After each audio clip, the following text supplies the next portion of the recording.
మనకున్నటువంటి సమస్యలు 2 ఉన్నాయి. ఒకటి ఇమ్మీడియేట్‌గా మనకున్నది చమురుకు సంబంధించిన విషయము. హ్మ్. గ్యాస్‌కి సంబంధించిన విషయం. మనకు స్ట్రెయిట్ ఆఫ్ హార్మోస్ మూత పడేసరికి మనకు అక్కడి నుంచి రావడం ఆగిపోయింది కాబట్టి దానివల్ల మనకొచ్చేటువంటి ఇబ్బందులు మనకున్నాయి. ఇది ఒక అంశం.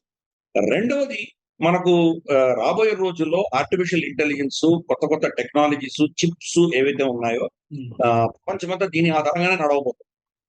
ఏ దేశమైతే ఈ చిప్స్ కొంత రాబోయే ఎమర్జింగ్ టెక్నాలజీస్‌లో వెనకబడి ఉంటుందో అది నిజంగా మన ప్రపంచంలో గౌరవం గౌరవం ఉండదు. ప్లస్ వాళ్ళకి శక్తి ఉండదు. ఆ పరిస్థితుల్లో ఈ 2 అంశాలలో కూడా మోదీ గారి 5 రోజుల పర్యటన చాలా కీలకంగా మనం చూస్తున్నాం. ఈరోజు చైనా కనీసం అంటే మనకంటే 10 రెట్లు ముందుకు వెళ్ళిపోయింది. చిప్ టెక్నాలజీకి సంబంధించి. అమెరికా ఉంది. మనకు తర్వాత టైవాన్ ఉంది. టైవాన్‌ని ఎప్పుడు కబ్జా చేసుకుంటుందో చైనాకు తెలియట్లేదు. డొనాల్డ్ ట్రంప్ ఏమో టైవాన్‌కి నేను సమర్థనగా రాను. ఆ 9,000 కిలోమీటర్ల దూరంలో ఉంది. నేను ఏం వెళ్తాను అక్కడికి వెళ్ళను నేను అని చెప్పేసి చేతులెత్తేసాడు.